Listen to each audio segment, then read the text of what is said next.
নমস্কার। সকল ভক্ত বন্ধুদের সাদর আহ্বান জানাই বেদান্ত দর্শন ফেসবুক পেজে।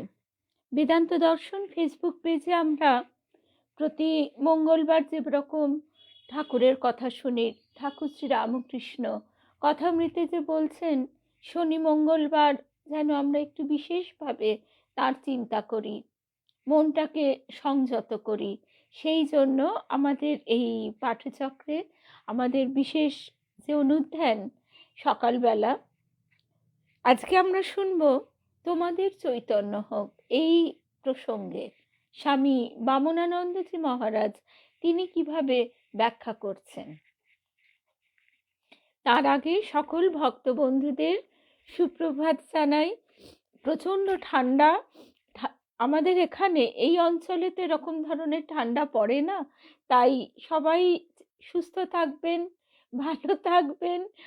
আর এর মধ্যে যে সমস্ত মানুষের তীব্র কষ্ট, যাদের ঘর বাড়ি নেই, সেভাবে পোশাক নেই, সেভাবে কম্বল ইত্যাদি, তাদের জন্য আমাদের যতটুকু সম্ভব ততটুকুই আমরা চেষ্টা করব। কেমন? শুভ সকাল ভারতীদি, শুভ সকাল। আজকে তুমি একদম সকাল সকাল এসে গেছো। তাহলে আমরা শুরু করি আজকের প্রসঙ্গ।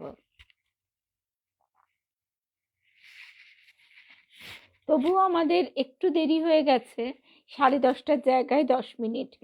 ওই যে বললাম, এত ঠান্ডায় আমাদের সবটাই বোধহয় একটু স্লো হয়ে গেছে।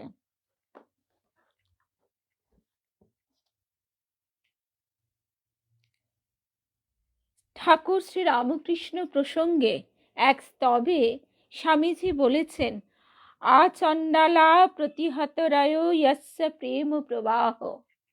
অর্থাৎ যার প্রেম ও স্রোত সামাজিকভাবে অন্তজ শ্রেণী চণ্ডাল পর্যন্ত অপ্রতিহত বেগে প্রবাহিত। আমরা রসিক ম্যাথরের কথা তো জানি, কিন্তু জানি না এমন মানুষও নিশ্চয়ই বহু আছেন, কারণ বইয়ে সব কথা লেখা থাকে না। শুভ সকাল ছন্দাদি। বইয়ে সব কথা লেখা থাকা সম্ভবও নয়, কারণ আমরা এটা বুঝতেই পারি যে ঠাকুর কাশীপুর উদ্যানবাটিতে যখন তার দেহের এত যন্ত্রণা, এত কষ্ট, তখনও তিনি ঈশ্বরীয় প্রসঙ্গ এক বাড়ির জন্যও থামেননি। তিনি বলে চলেছেন মানুষের জন্য, জীবের জন্য। তো সেক্ষেত্রে আমরা যদি আরো আগের কথা ভাবি, দক্ষিণেশ্বরে সেখানে তিনি কত মানুষকে কতভাবে কৃপা করেছেন, সেসব কথা তো আর বইয়ে সব থাকে না। তাই শ্রীরামকৃষ্ণ সম্পর্কে স্বামীজির এই কথাটির যথার্থ বুঝতে গেলে আমাদের একটু সংবেদনশীল মন নিয়ে চিন্তা করতে হবে। আবার কখনো বা তিনি লাভ পার্সনিফাইড, ভালোবাসার ঘনীভূত রূপ। রামকৃষ্ণের জুড়ি আর নাই, সে অপূর্ব সিদ্ধি, অপূর্ব অহেতুকি দয়া। ভারতীদি, তুমি আমার প্রোফাইলে একটু আসবে, দেখবে, তাহলেই পেয়ে যাবে কোথায় হচ্ছে আর কখন। ওই হয়তো 7-8 মিনিট দেরি কখনো বা হতে পারে। শুভ সকাল প্রসেনজিৎ পাল মহাশয়।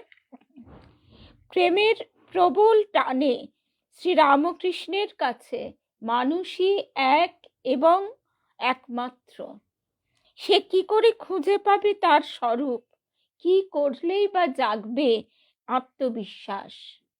রোগ, শোক, দুঃখ, দৈন্যের পারে আপন অপরাজেয় সত্তাকে মেলে ধরতে পারবে, মানহুস হবে।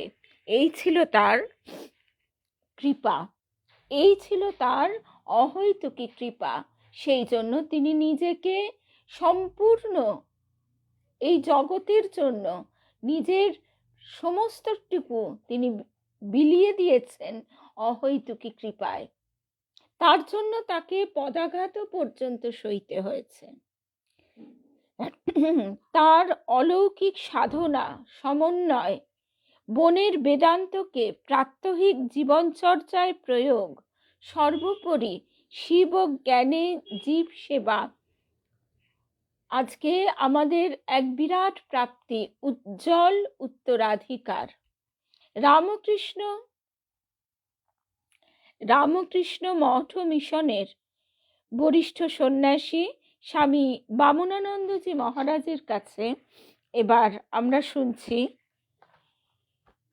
ভগবান যখন মানুষ হয়ে আসেন সেই রূপটি কেমন হয়, তার কিছু কিছু ছবি আমরা তার লীলা অনুধ্যানের ভিতর দিয়ে পাই। যেমন শ্রী রামকৃষ্ণ লীলা বর্ণনা করেছেন তাঁরই লীলা পার্ষদেরা। শ্রী ভগবানের লীলায় তিনি রূপময়, গুণময়, প্রেমময়, আনন্দময়। তিনি দিব্য সত্তা, তিনি স্বর্গীয় আনন্দ ও প্রেমের ঘনীভূত মূর্তি। কিন্তু ভগবানের আরেকটি সত্তা আছে। শুভ সকাল কেয়া। কিন্তু ভগবানের আরেকটি সত্তা আছে, সেটি হলো অরূপ অনন্ত সত্তা। শুভ সকাল স্বপ্নাদি। অনন্ত, এই অনন্ত মানুষ কি করে অনুভব করবে? ঠাকুরের একটি কথা এই বিষয়ে বিশেষ প্রণিধানযোগ্য, মানুষ কি কম গা, সে অনন্তকে চিন্তা করতে পারে। আমরা বর্তমানে দেখছি, একদম পারমিতার কথাই আমি ভাবছিলাম যে আজকে নিশ্চয়ই সকাল সকাল ওর সঙ্গে দেখা হবে।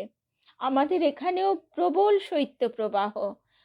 তারপর তোমার ওখানেও তো তুমি লিখেইছো যে কিরকম মেঘ বাদল, মন খারাপ করা একটা দিনের ছবি দেখিয়েছ। সত্যি তাই। এই রকম পরিস্থিতিতে আমাদের একমাত্র হৃদয় আকাশ, মনের আকাশটি উজ্জ্বল থাকতে পারে, উষ্ণ থাকতে পারে তারই ধ্যানে, তারই চিন্তায়। আজকে তাই সকাল সকাল তার চিন্তনে, তার ধ্যানে আমাদের মনের মধ্যে যেন কোনোভাবে এই মন খারাপের বিষয়টি প্রবেশ করতে না পারে। আর তাছাড়াও দেহটিকেও একটু সুস্থ রাখবার জন্য যতটুকু চেষ্টা সেটুকু আমরা করি। তো যে কথায় আমরা ছিলাম, আজকে আমাদের প্রসঙ্গ হচ্ছে ঠাকুরের কথা। শুভ সকাল রূপশ্রী, জয়ন্তীদি, শুভ সকাল। ঠাকুরের কথা, তার কথা আমরা কতটুকু বলতে পারি? এই অনন্তের প্রসঙ্গে আমরা যে এসেছি, সেই প্রসঙ্গেই বলা হচ্ছে যে মানুষ কি করে ভাববে? তিনি অনন্ত, ঠাকুর শ্রী রামকৃষ্ণ, কিন্তু এমনই ছদ্মবেশ যে সেটিও ধারণা করা মানুষের পক্ষে সম্ভব নয়। মাস্টার মশাই তাই বারবার বলছেন, কথামৃতে আমরা বারে বারেই এই কথাটি পাই যে তার সঙ্গে থাকতে থাকতে মনে হচ্ছে তিনি আমাদেরই মতো একজন সাধারণ মানুষ, আমাদেরই মতন তার কথা, তার হাসি এই ছোকরাদের সঙ্গে ফষ্টি নষ্টি করছেন। কিন্তু পরমুহূর্তেই, শুভ সকাল লক্ষ্মী, পরমুহূর্তেই দেখছি যে এমন গম্ভীর রূপ ধারণ করলেন যে সেখানে আর তার কুল কিনারা থই পাওয়া যায় না। সেই যে সমাধিস্থ রূপটি, সেই রূপটি কি? সেই রূপটি হচ্ছে অনন্ত আর শান্ত। শান্ত মানে দন্তস্বয় আকার, দন্তনয় তয়, অর্থাৎ সসীম, স অন্ত যাহার, সসীম। এইভাবে অসীম এবং সসীমের ঘরে তার প্রতিনিয়ত যাতায়াত। সেই অবস্থাটি যে দেখেছে সেই একমাত্র অনুভব করতে পারে। শ্রী গুরুদেব, আমাদের গুরুদেবের কাছে শুনেছি যে ঠাকুর স্বয়ং বলছেন, অনন্তকে চিন্তা করতে হলে তোকেও অনন্ত হতে হবে। কিন্তু সেই অনন্তের সঙ্গে মিশে গেলে আর ফেরার পথ থাকে না। ঠাকুর সেটাও উপমার দ্বারা বোঝাচ্ছেন। নুনের পুতুল গিয়েছিল সমুদ্র মাপতে, সে মাপবে কি? সে সেখানে নেবে, গলে মিশে গেল। একমাত্র অবতারই পারেন সেখান থেকে ফিরে আসতে। এই যে অনন্ত সচ্চিদানন্দ সাগর, সেই অনন্ত সচ্চিদানন্দ সাগরের যেন ঘনীভূত রূপ অবতার পুরুষ। আর এবারে অবতারের সঙ্গে শক্তির প্রতিবারই তার আগমন হলেও এবারে তার প্রকাশ অত্যুজ্জ্বল। স্বয়ং মহামায়া আদ্যা শক্তি তিনি এবার আমাদের কাছে মা রূপে এসেছেন কৃপা করবার জন্য। শ্রী শ্রী মাই বা কে? ঠাকুরেরই নারী রূপ, আমাদের গুরুদেব সব সময় বলতেন। অর্থাৎ আমরা পিতার কাছে অনেক সময় একটু ভয় পাই, একটু আমাদের সেখানে বোধহয় বাঁধো বাঁধো ঠেকে। পিতার যে ভূমিকা, সেখানে একটু নিয়ম, জগৎ সংসারের যে নিয়ম, তার মধ্যে সেখানে আমরা নিয়ম দেখতে পাই। ঠাকুর যাদের গ্রহণ করছেন অনেক বাজিয়ে, অনেক দেখে, বিশেষ কিছু মানুষকে, জীবকে, যারা কিনা ঈশ্বর কোটি, তাদের মধ্যে অনেকেই, তাদের তিনি গ্রহণ করছেন, কারণ তার জয়রথকে টেনে নিয়ে যেতে তারাই পারবে। যাদের দেখলে সেই সময়কার মানুষের এতটুকু বিশ্বাস হওয়া অস্বাভাবিক, এবং সেটা দোষও নয়। তারা বাপে খেদানো মায়ে তাড়ানো ছেলের দল। তাদের গৃহী ভক্তরা বলছেন যে অনেক তো হলো, এবার তোমরা ঘরের ছেলে ঘরে ফিরে যাও, সেখানে ধর্মচর্চা করো, ঈশ্বর চর্চা করো। তাহলে তার এই জয়রথ কি করে পৃথিবী ব্যাপী এগিয়ে যাবে? সেই জন্যই তার এই বিশেষ ব্যবস্থা। আর মায়ের কাছে কি? মায়ের কাছে আশ্রয় প্রশ্রয়। সেখানে রুটির কোনো হিসেব নেই। ঠাকুরের বাঁধা নিয়ম, দুটো রুটি খাবে। মা সেখানে বলছেন ছেলেদের খাওয়ার খোঁটা দিওনি, তাদের ইহকাল পরকালের সব দায়িত্ব আমার। মায়ের কাছে এতটাই কৃপা, সেখানে কৃপা যেন একেবারে ঢল নেমেছে, যেন জোয়ারের জল। ঠাকুর উপমার দ্বারা সেটাও বোঝাচ্ছেন যে ওপারে যেতে গেলে এখন আর নৌকা করে নদী বাইতে হবে না, এখন তোমার ক্ষেত, রাস্তা, উঠান সমস্ত জলে ভরপুর। কিসের জল? কৃপা বাড়ি। সেই কৃপা বাড়িতে শুধু নৌকাটি ভাসিয়ে দেবার অপেক্ষা। সেই নৌকা আমরা আসক্তির বন্ধনে বেঁধে রেখে হেইয় হেইয় করে দাঁড় বাইছি। সেই দুই মাতালের গল্প বলে ঠাকুর আমাদের অবস্থাটা বোঝাচ্ছেন। আমরা বিষয় রসে মাতাল হয়ে আছি। আমরা আমাদের আসক্তির খোঁটায় বেঁধে রেখে ভাবছি দক্ষিণেশ্বরে পৌঁছে যাব, আমরা ঠাকুরের চরণে পৌঁছে যাব, কিন্তু নৌকার নোঙরটা না তোলা অবধি নৌকা এগোবে কি করে? তারপর স্বামী বামুনানন্দজি মহারাজ আমাদের খুব সুন্দরভাবে ঠাকুরের এই অবতার রূপের একটা বর্ণনা দিয়েছেন।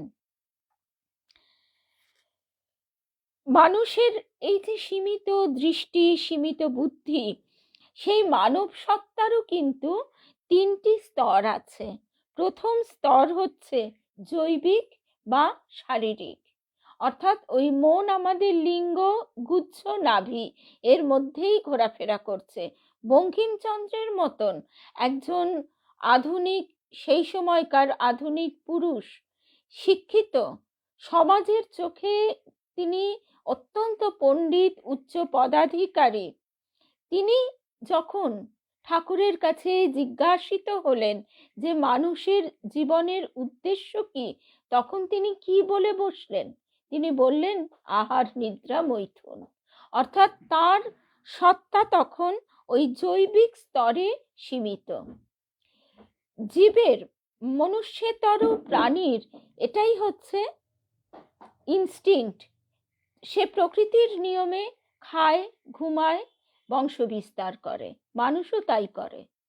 কিন্তু মানুষের ভিতরে তিনি এক বিন্দু চৈতন্য দিয়েছেন, যে কারণে সেই এক বিন্দু, অর্থাৎ বিরাট অগ্নিকুণ্ডের একটি স্ফুলিঙ্গ যেমন সেই অগ্নিরই অংশ, তেমনি মানুষের ভিতরে যে সেই এক বিন্দু চৈতন্য, সেই চৈতন্য দ্বারা সে সেই অসীম অনন্ত চৈতন্যের অনুভূতিতে পৌঁছতে পারে, চিন্তা করে মিশে যেতে পারে।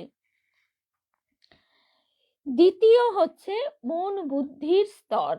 বুদ্ধির সক্ষমতা মানুষের ক্ষেত্রে আমরা দেখছি অনেক দূর পর্যন্ত অগ্রসর হয়েছে। স্বামী সর্বপ্রিয়ানন্দজি মহারাজ এই বিষয়টি খুব সুন্দরভাবে আমাদের কাছে তুলে ধরেন যে আজকে আমরা মানুষের বুদ্ধির যে বিকাশ দেখছি, সেই বুদ্ধি কোন দিকে যাচ্ছে? ভোগবাদ, জড়বাদের দিকে। তার হয়তো স্থূল সম্পদে সে নিজেকে অনেক উন্নতির শিখরে পৌঁছে নিয়ে গেছে। আজকের বিভিন্ন অতি আধুনিক শহরের গেলে আমরা তার নমুনা দেখতে পাই। তার শিক্ষা দীক্ষার সমস্ত দিকে সে নিজেকে এক চরম উন্নতির দিকে এগিয়ে নিয়ে যাচ্ছে, কিন্তু তার অর্থ, তার সম্পদ সবকিছু থাকার পরেও আমরা দেখছি সে মানসিকভাবে কতটা দৈন্য, কতটা দিন সে, তার দৈন্যতার কথা আমরা অস্বীকার করতে পারি না। সেই জন্য এই যে মন বুদ্ধি নিয়ে আমাদের দ্বিতীয় স্তর, তাকে শুদ্ধ করবার কথা ঠাকুর বলছেন। তিনি শুদ্ধ মন, শুদ্ধ বুদ্ধির গোচর। তারপর তৃতীয় স্তর হচ্ছে আধ্যাত্মিক স্তর, অর্থাৎ শুদ্ধ মন, শুদ্ধ বুদ্ধির দিকে আমরা যতটা এগিয়ে যেতে থাকব, তত আমাদের আধ্যাত্মিক বিকাশ ঘটবে। এখন এই আধ্যাত্মিক বিকাশ যদি বা নাও ঘটে, তাও কিন্তু জীবের বা মানুষের তার স্থূল জাগতিক উন্নতির ক্ষেত্রে কোনো বাধার সৃষ্টি হয় না। সে স্থূল জাগতিক ক্ষেত্রে অনেক উঁচুতে উঠতে পারে, কিন্তু ঠাকুরের অপূর্ব উপমা পণ্ডিতদের প্রসঙ্গে তিনি বলছেন, শকুনি অনেক উঁচুতে ওঠে কিন্তু মন থাকে ভাগাড়ের দিকে, অর্থাৎ তার মনের অহংকার, তার মনে রিপুর আক্রমণে সে অত্যন্ত দৈন্য, সে অত্যন্ত দিনহীন। তো এরপরে স্তর হচ্ছে আধ্যাত্মিক স্তর। আধ্যাত্মিক স্তরে তিনি যখন কৃপা করে একবার আমাদের বোধকে, চেতনাকে টেনে নিয়ে আসছেন, তখনই আমরা সেই দিকে অগ্রসর হবার একটা ভিতরে ইচ্ছা অনুভব করছি। এই ইচ্ছাটি তার দান, এই ইচ্ছাটি তার কৃপা। তারপর সেই কৃপা ক্রমে ক্রমে ব্যাকুলতায় এগিয়ে নিয়ে যাচ্ছে, কারণ তিনি আকর্ষণ না করলে আমরা তার দিকে কখনোই এগোতে পারি না। আমাদের এই বহির্মুখী মন, বহির্মুখী ইন্দ্রিয়কে ওভারকাম করে। মন বুদ্ধির স্তরে নানা মাপের মানুষ আমরা আমাদের সমাজে দেখি। অনেক বড় বড় মানুষ দেখি, তাদের সম্পর্কে জানি, ইতিহাসে পুরাণে অনেক বড় বড় মানুষের ছবি পাই, কিন্তু অনন্তকে কিভাবে দেখা যাবে বা পাওয়া যাবে, এর উত্তর খুঁজতে হবে মানব সত্তার তৃতীয় স্তরে। শুভ সকাল। হ্যাঁ, ঠাকুর বলেছিলেন, আচ্ছা ছেঁচড়া তো তুমি একদম। ঠাকুরের কথাগুলো এত মিষ্টি। আবার বলেছিলেন, যেমন খেয়েছো তেমনই ঢেকুর তুলছো। শুভ সকাল অমিতা, শর্মিলা দি, ভবানী দি, শ্রী, শুভ সকাল। তো এর উত্তর খুঁজতে হবে মানব সত্তার তৃতীয় অর্থাৎ আধ্যাত্মিক স্তরে। পাণ্ডিত্যকে উপনিষদে বলা হচ্ছে গাধার ভারের সঙ্গে তুলনা করে। বলা হচ্ছে ভারবাহী গর্ধব যেমন, সে শুধু ভারই বয়, কিন্তু সেই ভারে মানে বোঝার ভিতরে কি আছে সে তো জানে না। কি অপূর্ব সূক্ষ্ম উপমা। তেমনি পাণ্ডিত্যের অহমিকায় পূর্ণ মানুষ, সে কি করে, সে ওই পাণ্ডিত্যের বোঝাই বয় গর্ধবের মতো, কিন্তু প্রকৃত জ্ঞানের অন্তরালে, তার অন্তরে যে মাধুর্য, যে রস আছে, সেই রসের সন্ধান সে পায় না। তারপরে মন ও বুদ্ধির একটা সীমার পরিধি, মন ও বুদ্ধির পরিধি একটা সীমার রাজ্য পর্যন্ত। সীমার রাজ্য ছাড়িয়ে মানুষ কিভাবে অসীমে যাবে? যারা সসীমের সীমা অতিক্রম করে আধ্যাত্মিক স্তরে উন্নীত হয়ে অনন্তকে অনুভব করেন, এমন সাধকরা আমাদের অনন্তের আভাস দেওয়ার চেষ্টা করেন। আর ঠাকুর হচ্ছেন সেই ফোকর। মাস্টার মশাইকে তিনি বলছেন যে একে তোমার কি বোধ হয়? মাস্টার মশাই বলছেন যে আপনাকে বুঝবো এমন ক্ষমতা নেই, তবে আপনার বলা ওই কথাটি বেশ বুঝতে পেরেছি। ঠাকুর তাড়াতাড়ি ব্যগ্র হয়ে জিজ্ঞাসা করছেন কোন কথাটা? বলছেন ওই যে একটা প্রাচীর আর তার মাঝখানে একটা ফোকর, তাই দিয়ে 2-3 ক্রোশ পর্যন্ত দেখা যায়। তখন ঠাকুর মাস্টার মশাইয়ের আরো কাছে সরে এসে বলছেন, হ্যাঁ গো, 2-3 ক্রোশ নয়, 4-5 ক্রোশ পর্যন্ত দেখা যায়। শুভ সকাল মিনাদি সংযুক্তা। তা তিনি হচ্ছেন ওই অসীম আর সসীমের ঘরে এক অপূর্ব পথ। সে অপূর্ব ভাবে যারাই অবগাহন করতে পারে তারাই ধন্য হয়ে যায়। এখন সেই আকাঙ্ক্ষা তিনি আমাদের মনে জাগান না। তিনি আমাদের মনে কি আকাঙ্ক্ষা জাগান? এই জগতে এইটাই মায়া, এই অহংকার, এইটা দিয়ে তিনি এই জগতের অঙ্গনে খেলতে পাঠিয়ে দিয়েছেন। খেলাটা যত চলতে থাকবে ততই, ওই যে ঠাকুর বলছেন, ততই বুড়ির আনন্দ। কিন্তু বুড়ি ছুঁয়ে দিলে তাহলে তো আর খেলা চলবে না। সেই জন্য এই আধ্যাত্মিক আকর্ষণ খুব কম মানুষের ভিতরে দেখা যায়। কিন্তু তিনি এই যে অপূর্ব আশীর্বাণী অহৈতুকী কৃপায় জগতের প্রতি ঢেলে দিলেন, তোমরা চৈতন্য হও, যেটি কালক্রমে তোমাদের চৈতন্য হোক এইভাবে রূপান্তরিত হয়েছে। কারণ মাস্টার মশাই বলছেন, তিনি বলেছিলেন তোমাদের চৈতন্য হও, তোমরা চৈতন্য হও। কারণ সেই চৈতন্যময় সত্তাটাকে আমরা ভুলে গেছি। আবার আমরা যেন সেই আমাদের সত্তায় স্বরূপে ফিরে যেতে পারি। তোমরা চৈতন্য হও। আমাদের চৈতন্য ঢাকা পড়ে আছে আবরণে। সেই আবরণ যেন মহামায়া, কখনো মা যেমন সন্তানকে শাসন করে, তেমনি মহামায়াও আমাদের কখনো আঘাত দিয়ে, কখনো দুঃখ দিয়ে, বেদনা দিয়ে সেই আবরণ ভেঙে দিচ্ছেন। তো স্বামী প্রেমেশানন্দজি মহারাজ, তিনি শ্রী শ্রী মায়ের কৃপা ও আশীর্বাদ পুষ্ট শিষ্য। মায়েরই কাছে তার দীক্ষা, তার সন্ন্যাস। তার একটি গানে স্বামী প্রেমেশানন্দজি মহারাজ এই অবতার কিরকম তার একটা আভাস দিতে চেষ্টা করেছেন। সাধারণভাবে আমরা আমাদের এই যে সমস্ত কবি শিল্পী দেখি, তাদের মধ্যেও কিন্তু হঠাৎ হঠাৎ একটা ঝলকে তারা ঈশ্বরীয় চেতনা অনুভব করেন বটে, কিন্তু তারা যেহেতু সেটি তাদের নিজের চেষ্টায় করতে পারেন না, সেই জন্য তাদের আবার সেই উচ্চ অবস্থা থেকে অনেকটা তলাতেও পড়ে যাবার সম্ভাবনাটা থাকে, এবং সচরাচর সেটাই হয়। কিন্তু সাধক কবি যারা, তারা তাদের অনুভব মথিত, তাদের জীবন মথিত, সাধনা মথিত যে অনুভূতি, তা আমাদের জন্য কৃপা করে দেন। শ্রোতার হৃদয়ে অপূর্ব দিব্য ভাব এনে দেয় সেই গানটি। তার প্রথম 2টি লাইনের কথা আমরা চিন্তা করি যদি, ঠাকুর হচ্ছেন তাই। অরূপ সায়রে লীলা লহরী উঠিল মৃদুল করুণা বায়, আদি অন্তহীন অখণ্ডে বিলীন মায়ায় ধরিল মানব কায়। এই অরূপ সাগর কি অনন্ত সচ্চিদানন্দ সাগর। সেই অনন্তকে ভাববার ক্ষমতা আমাদের নেই।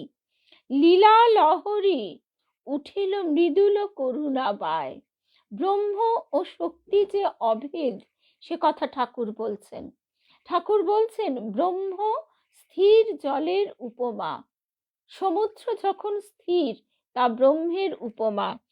আর তার যে বিভিন্ন তরঙ্গ বিভঙ্গ, তার সেই তরঙ্গের বিভিন্ন রূপ। পুরীর সমুদ্র একরকম, গোয়ার সমুদ্র আর এক রকম, আবার লাক্ষাদ্বীপ, আন্দামান, সেখানকার তরঙ্গ বিভঙ্গ আর এক রকম। সেই জগৎ জুড়ে সেই তরঙ্গ বিভঙ্গ শক্তির খেলা। উঠিছে ডুবিছে করিছে রঙ্গ, নবীন নবীন রূপ ধরি। সেই অনন্ত অরূপ সায়রে লীলা, অর্থাৎ তার অহৈতুকী কৃপা করুণায় যে ঢেউটি উঠল, সেই আদি অন্তহীন অখণ্ডে বিলীন এক লীলা লহরী। লহরী মানে ঢেউ।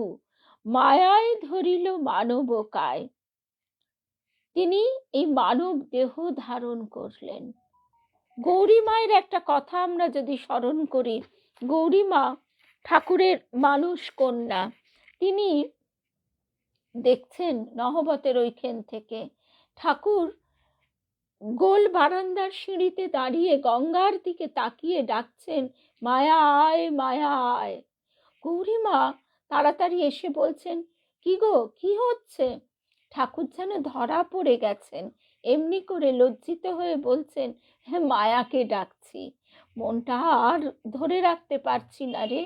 সেই অনন্তের দিকে মন উঠে যাচ্ছে, কিন্তু এখন তো তার দেহটা যদি না থাকে, তাহলে যে কাজের জন্য জীব উদ্ধার, সেটি তো হবে না। তাই তিনি মায়াকে আহ্বান করছেন, যাতে মায়ার দ্বারা তার এই দেহটি রক্ষা হয়। তিনি যে কারণে জগন্নাথ ধামে যেতে পারেননি, তিনি যে জগতের নাথ, অনাদি অনন্ত, সেই জগন্নাথ হচ্ছেন আমাদের চোখের সামনে দারু ব্রহ্মরূপে প্রকাশিত। সেখানে গেলে তার এই দেহ আর থাকবে না। গানটির এই দুটি চরণ মানে লাইনের মধ্যে কবি এক অপূর্ব ভাবকে প্রকাশ করেছেন। সাধক কবি তিনি, যিনি আদি অন্তহীন করুণায় মানব কায়া ধারণ করেন।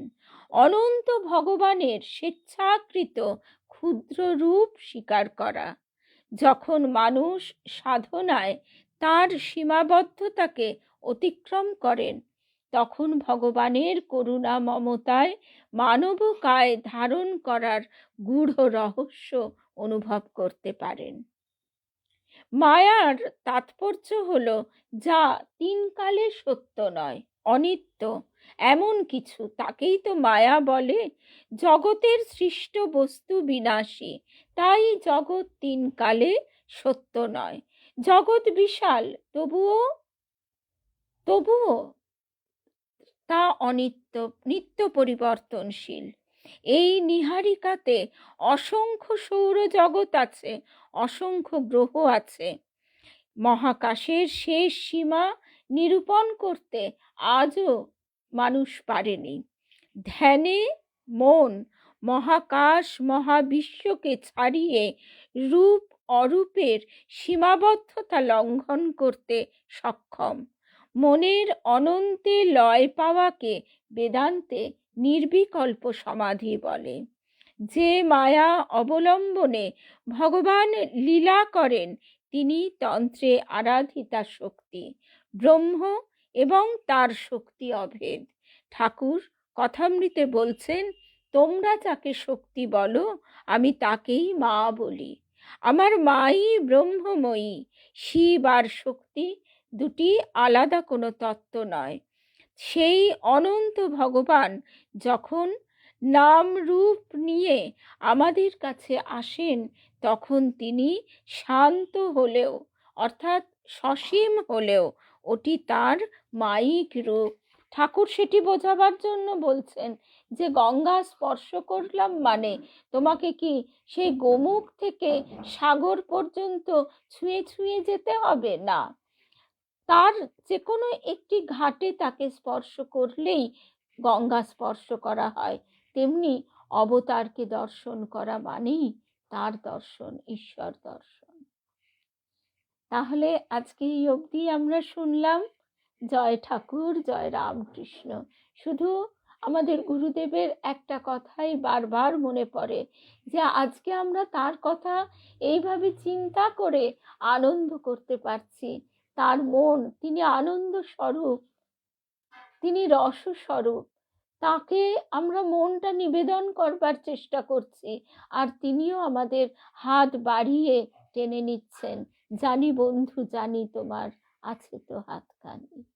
জয় রামকৃষ্ণ, জয় রামকৃষ্ণ, জয় রামকৃষ্ণ। এই অনুরণনটুকু নিয়ে আমরা সারাদিন থাকি।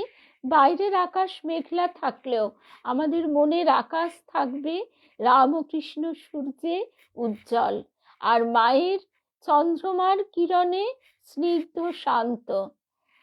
আর আবার আমাদের দেখা হবে বেদান্ত দর্শন ফেসবুক পেজে 8:30টায়।